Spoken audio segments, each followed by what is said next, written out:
তার সব প্রশ্নের উত্তর দেওয়ার পর যখন বান্ধবী ফোন করে। এখন আবার কে ফোন করলো? ও শ্রেয়া। হ্যালো, কি রে, কেমন হলো রে পরীক্ষা?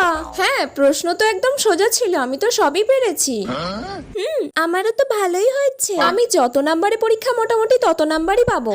সব থেকে ভালো তো আমি ওই 12 নাম্বারের প্রশ্নের অ্যান্সারটা পেরেছি। হ্যাঁ, 12 নাম্বারের প্রশ্ন কোথায় ছিল? হ্যাঁ, কোয়েশ্চেনের একদম লাস্ট পেজে ওই 12 নম্বরের কোয়েশ্চেনটাই তো ছিল। কই দেখি। হ্যাঁ, ছিল তো। ওই কোয়েশ্চেনটা আমি মন দিয়ে পড়ে গিয়েছিলাম, তাই সব পেরেছি। তোরও তো মুখস্থ ছিল, কিন্তু আমি তো আর পরের পেজটা উল্টে দেখিনি। আমি ভেবেছি ওই পেজেই সব শেষ। এই রে, এবার আমার কি হবে? জানা কোয়েশ্চেন ছিল ওটা। ঠিক আছে, রাখছি। আমার সাথেই কেন এরকম হয় বারবার? দূর। সৌগত, রিয়া, তোমাদের নাম আমি নিয়ে নিলাম।